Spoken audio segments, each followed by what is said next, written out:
Venga, compañero. Empezamos con Javier.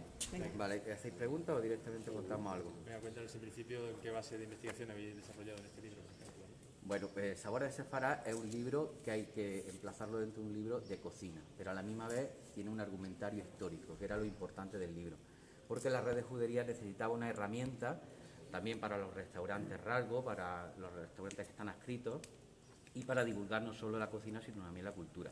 Y era fundamental, es decir, la cultura sefardí, si nos metemos directamente en la cocina, nos vamos a perder una gran historia detrás. Entonces, lo que he hecho ha sido unir recetas con historia, de tal forma que cada receta se puede emplazar pues, en muchas diásporas, en muchas cuestiones que había que contarlas.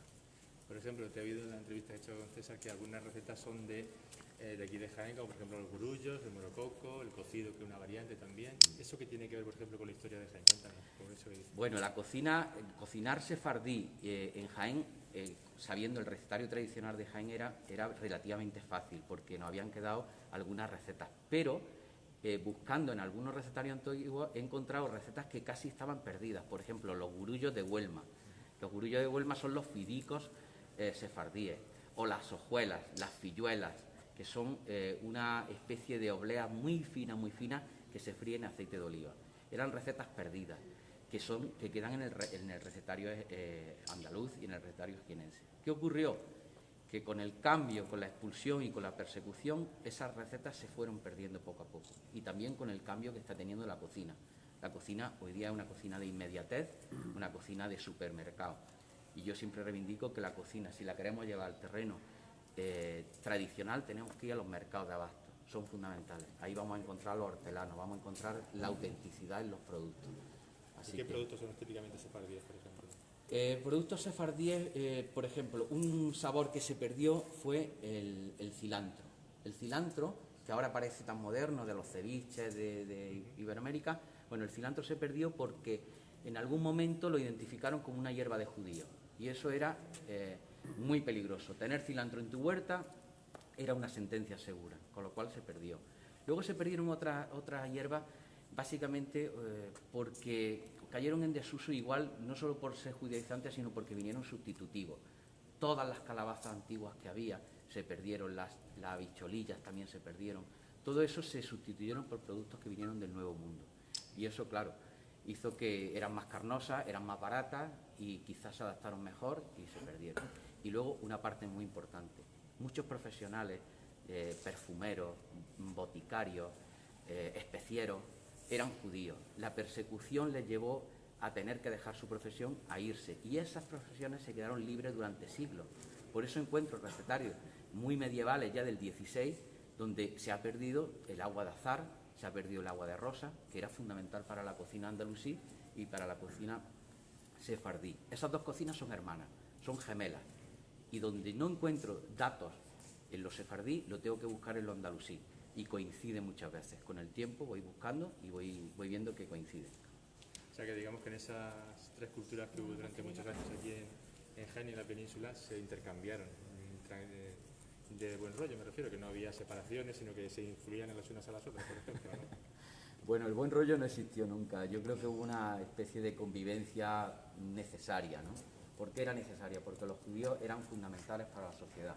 Hay la equivocación de entender el judío sefardí, el último judío que se expulsa ya en el siglo XV, no tiene nada que ver ese judío con el judío primero del siglo II, que es cuando tenemos la primera datación.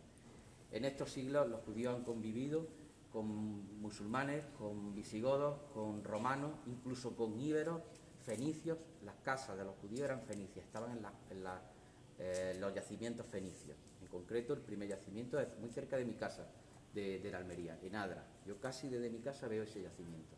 Así que en todos esos siglos fueron cambiando y la convivencia hizo que fuese más permeable con musulmanes que con cristianos, pero era una cuestión básica de preceptos religiosos. Con los cristianos hay una cocina interesante, pero una cocina que quizás, fijaros qué curioso, está muy mal estudiada. La cocina cristiana medieval está mal estudiada, porque también tuvieron una permeabilidad de su cocina hacia la cocina musulmana y menos sefardí, porque eran como guetos, ¿no?, donde vivían, o sea, la judería. Pero sí, las cocinas están interrelacionadas. los humanos somos muy terrenales cuando comemos, así que ahí no hay diferencia.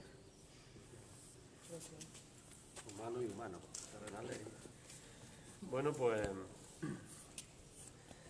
tenemos la satisfacción en el día de hoy de presentar este recetario, además de un jiennense, de Javier, que, bueno, como hombre de la tierra de nuestra ciudad, hemos querido que esta primera presentación en España de este libro a través de la red de judería sea en la ciudad de Jaén, y a partir de aquí pues se desarrolle esta presentación que va a tener lugar por muchos puntos de España. Un libro de recetario que no es solo un libro, estamos viendo que también es un libro de historia y que sirve para la red de judería para, en un primer lugar, recuperar el patrimonio sefardí a través de la gastronomía, poner en valor todo ese pasado también gastronómico tan rico y que tiene que servir a día de hoy para buscar, para impulsar y apoyar el trabajo que se está haciendo ahora mismo desde la hostelería en pro de la dinamización de la cultura judía y también de la hostelería y de este sector tan importante del turismo de nuestros municipios, ¿no? Por tanto, tenemos ante la presentación de este libro, este gran trabajo que se ha hecho por parte de Javier, una gran oportunidad que nos va a seguir para seguir impulsando la difusión del patrimonio judío, el trabajo que están haciendo hosteleros, que están haciendo ayuntamientos, también hay que decirlo, en pro de todo este sector. Y nosotros en la ciudad de Jaén, pues ilusionados que podamos aprovechar este gran trabajo también para avanzar en ese trabajo de recuperación de toda la cultura judía en la ciudad de Jaén, que se hace también desde el punto de vista de este trabajo, que tengo que reconocer que no es solo un libro, sino que es mucho más allá. Vamos a seguir trabajando con otras muchas acciones de dinamización, de difusión, en un blog que también se continuará con todo este trabajo a través de la red de judería. Y, insisto, en Jaén también continuaremos con ese trabajo y, cómo no, también con la recuperación del patrimonio. Y quiero aprovechar para contaros que en esa misma línea, aunque no estamos hablando de específicamente el espacio solo de la red, pero por lo menos en ese entorno de la judería, desde el Ayuntamiento de Jaén, estamos trabajando en recuperar un espacio emblemático que es la iglesia de San Miguel, que, como bien sabéis, era uno de los objetivos también prioritarios políticos que teníamos, la recuperación de este espacio tan demandado por muchos colectivos, y la iglesia de San Miguel en la que ya hemos trabajado para tener 2 viviendas de Sumubisa que ya el Ayuntamiento ya ha adquirido para poder afrontar su rehabilitación, una tercera que se llevará en los próximos meses, y ya en negociación estamos con 3 viviendas más que esperemos que pueda surtir efecto y tenerlas también a disposición del Ayuntamiento, y de esta manera que podamos incluirlo en los fondos europeos, en el proyecto DUSI de la ciudad de Jaén, y de esta manera recuperar un espacio emblemático, de forma que las intervenciones arqueológicas se puedan desarrollar en los próximos meses y podamos contar con un espacio para toda la ciudad de Jaén, también de su pasado, y para su puesta en valor también patrimonial, que entendemos que es fundamental. De esta forma, pues, en la recuperación de espacios, en la recuperación del patrimonio, en la recuperación de la historia, trabajamos conjuntamente también con los colectivos que tanto tiempo han estado con nosotros y siguen haciéndolo, como Juventa, que nos acompaña, al que agradezco expresamente que haya seguido trabajando y esforzándose por mantener todo este trabajo, que nos permite que luego también nosotros desde las administraciones públicas podamos continuarlo y dándole el empujón necesario para su puesta en valor. Quería preguntarle eso, cuánto más o menos dinero va a invertir el Ayuntamiento en recuperar la judería en estos 4 años, o más, hay algún plan así más o menos específico para recuperarla, desde un punto de vista también turístico y demás. Bueno, desde el punto de vista, estamos trabajando con las iniciativas que se están mandando al Ministerio en el entorno del casco antiguo, no solo de la judería, porque yo creo que forman parte de un todo, ¿no? Judería podemos definirla en un espacio más concreto, pero forma parte de un todo. Contamos con un proyecto, son 18 millones de euros fondos DUSI, ahora mismo tenemos ya una partida de 10 millones de euros, y buena parte va ligada a esos espacios, ¿no? A esos proyectos.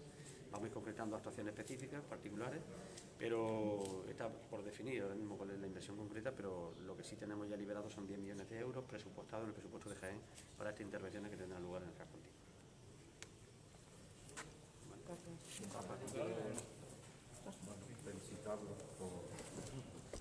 Felicitar a la red de juderías por esta iniciativa, con todas las actividades paralelas que conllevan, y el orgullo de que sea un jiennense el autor de este libro, que, como bien ha dicho el presidente de la red, va más allá de un libro de recetas. Es una investigación muy importante, con una introducción en cada receta, donde podemos encontrar pues cosas como desde el jaroset, ¿no? Que quiera celebrar, a lo mejor, aunque sea cristiano, en Semana Santa, una comida de la Pascua judía, a recetas tan nuestras como las hojuelas, ¿no? O los hornazos, que están aquí también. Y bueno, destacar que la gastronomía sefardí es una acción intercultural a lo largo de los siglos, tiene unos valores inmateriales tremendos, donde es otra prueba de que somos fruto de esa interculturalidad, que aquello de la limpieza de sangre era muy falso, ¿no? Y en realidad somos fruto de eso y lo vemos cada día en nuestra comida. Y también manifestar que el hecho de que esto se presente en Jaén, que es la capital mundial del aceite de oliva, es importante, porque el aceite de oliva, lo he dicho muchas veces, pero lo voy a recordar, en el siglo XVI era un indicio de ser judaizante el utilizar aceite de oliva en las cocinas de las casas, ¿no? De los conversos. Tanto es así que Andrés Bernaldez, el cura de los Palacios, que fue cronista de los Reyes Católicos, decía que los judíos eran olletas de adecinas, ajos y cebollas refritas en aceite de oliva, y que por eso olían tan mal y tenían el olor de los judíos, ¿no? Pues Jaén actualmente huele a judío, porque es, como digo, capital mundial de aceite de oliva, con 67 millones de olivos, y creo que es un orgullo que este libro se presente precisamente en este contexto. Gracias. Nos mojamos.